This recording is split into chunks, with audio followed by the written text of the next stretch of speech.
So how do you get people to share your podcast? It's something that we think about a heck of a lot here when we're building Captivate, when we are working with podcasters every single day. And we actually wrote a big marketing tutorial that I want you to just go check out if you're not familiar with it.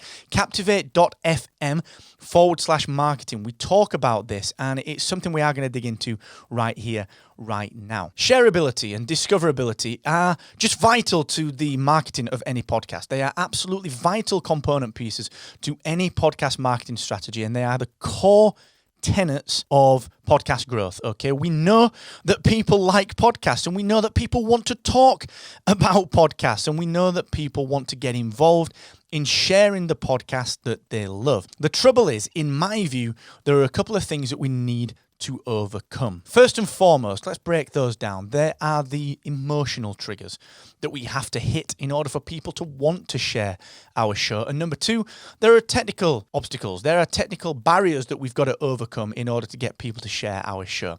But if we can overcome them, and if we can really help people to understand the importance of sharing if they're a fan, then we can actually start to generate some real audience growth through that shareability. Okay, so what we're trying to achieve with this, when we're talking about sharing our podcast, is we're trying to achieve other people listening to our show on the basis of word of mouth, on the basis of something that their friend has said, or someone that also loves the thing that they love. We're looking for other Star Wars fans who have been told about our podcast because someone listens to it and they're also a Star Wars fan.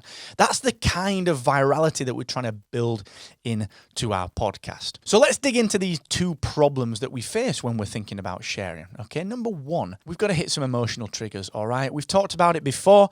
We have to make our content matter enough that someone cares enough to dig into their pocket, get out their phone, open up the app that they're listening on, and share that episode. If we're on a desktop, we've got to be able to copy and paste the link. We want to be able to send it via email or tweet or via Instagram or whatever. We need some way of allowing that share to take place from an emotional standpoint. Now, we've talked about this, like I said previously. We have to give people either a ha-ha moment. We've got to make them laugh. We've got to make them cry. We've got to make them love what we're doing or even hate what we're doing. We've got to have an opinion that people can get behind or that they can actually come up and they can fight against. They have to have something that they can latch to, all right? And that's why good podcast content is well structured, well thought out, and ultimately, it owns a perspective, or it tells a story, or it educates enough to give someone a ha-ha moment. We have to build that in, and none of that is by accident. All of that is by design. Okay, so we have to design that in. The second part of the shareability challenge is, of course, the technology. What do we do? Where do we tell people to go? Well, what I don't want to do here is get into the merits of different platforms. Okay, I think that would be a pointless thing, and it would mire you in worrying about which platform to choose. Do I choose to produce audiograms? Do I choose to pull quote things? Do I choose to create things that can be audio clipped? All of that exists, but podcasting technology is transient, all right? It changes all of the time. What I'm talking about here when it comes to technology is coming up with one solid way that will never change, something that you own, that you can ask people to share. So sure, it'd be great if people shared clips. Sure, it would be great if people shared little audiograms. Sure,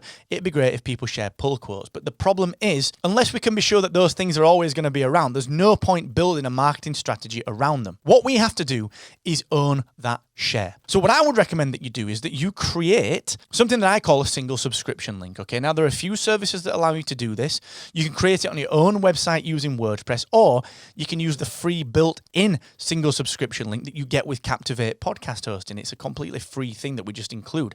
Now, a single subscription link is very simply this. It is a URL that you completely make very, very simple to share. So I'm talking about something like my single subscription link, which is markasquith.com/listen. So if you want to tell anyone about the Podcast Accelerator, all you have to do is tell people the URL markasquith.com/listen. It's the same for Spark of Rebellion, which is my Star Wars show. Go to sparkofrebellion.com/listen. I'm not putting down the fact that audiograms exist, or we want people to share audio or pull quotes or whatever. I'm not taking any of that away. What I'm saying is that you need a link that you can own. Very simple short link. Now, the key with this short link is simple to remember, /listen, yourdomain.com/listen. That is the URL that comes with Captivate. It's free, it's included, but you can create that on your own WordPress site if you want. On that page, what you'll find is very quickly, very easily, a nice piece of cover art, and you should put the name of the podcast and then all of the subscription links where people can find your podcast. Apple Podcasts, Spotify, Google, Amazon Music, all of the places that are out there, Overcast, anywhere at all that your podcast is available. Like I said, Captivate does this for you. It's automatically generated.